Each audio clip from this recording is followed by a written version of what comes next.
Hi there, it's Marna from the Being Place here. I help overworked, overwhelmed leaders, change makers, caregivers, service providers find a path out of anxiety, frustration, overwhelm, and into greater ease, joy, and impact so that we can be the change that we want to see in the world and the change or that be a model for other people in terms of what's possible. And one of the ways I do that is by helping people pause the doing, and just come into our being place, just present with all that is in this moment, and get connected to like our highest self, the highest good in ourselves. And one of the things that is available to us in our being place when we get present is this really rich source of information, intelligence, in the form of from our emotions. And we need this as humans to survive. We need our emotions. It has so much information for us in terms of how to navigate our relationships so that we can coexist as social animals. And of course, as leaders, we want to be able to lead people in a really inspiring and proactive and aligned way. So one of the things that I help people learn how to do is express their emotions versus simply communicate their emotions. And this is something that this is a skill that we need to be taught, I think. I mean, at this point in time, there's hundreds and hundreds of years of a legacy of conditioning that has told us emotions are bad, emotions are weak, they're evil, especially some of the really constricting, kind of disturbing or uncomfortable ones. Do whatever you can to stuff them down, repress them, ignore them, dismiss them, do not have them. So naturally, they're a normal, natural, physiological response. We can't help but have emotions as human beings, and yet we're told don't have them. So of course we have this huge complex around emotions. We feel like we are flawed human beings when we have, especially some of these really constricting, uncomfortable emotions, right? But we're not. We're just normal.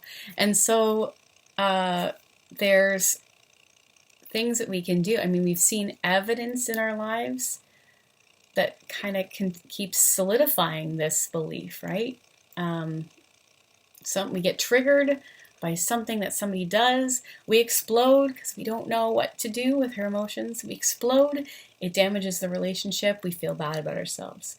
Or we stuff it down, we repress, don't go though, don't go there.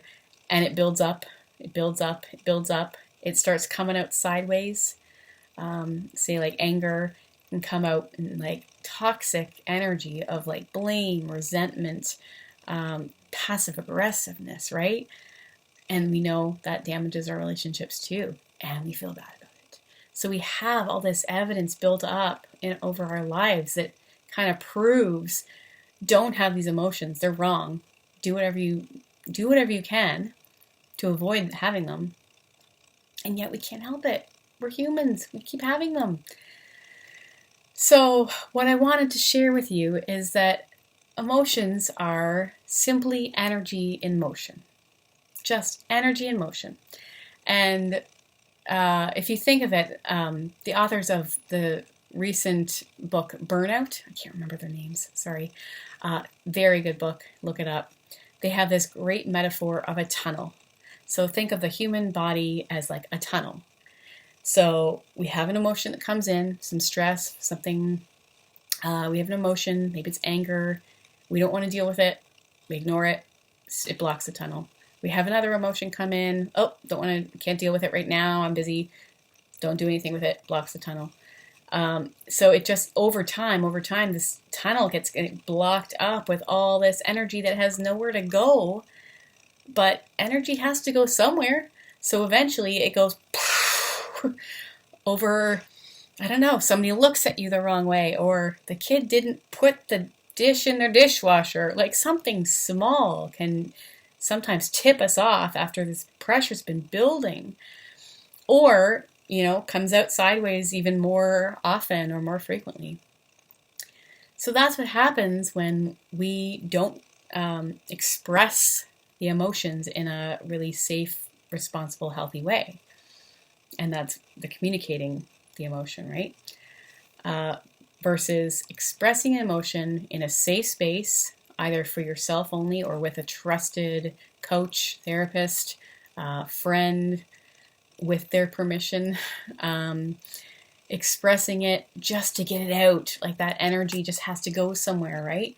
We want it to be in a safe space so that the charge of the emotion, the charge of the energy, or the energy of the emotion gets released. And then when that's clear, we're able to respond from our prefrontal cortex in a more calm, rational, aligned, proactive way. So that's a lot. I will certainly speak more to specific emotions in future videos and how we can express them in particular. There's different ways to express different emotions, and also the key information that these emotions have for us, and how we can work with the emotion once that charge of the energy is gone. So there's lots to learn about emotions. I'm so excited to be on this journey with you. I hope you find it helpful. I certainly welcome comments, questions, whatever you've got. I'd love to hear from you. So bye for now. Talk again soon.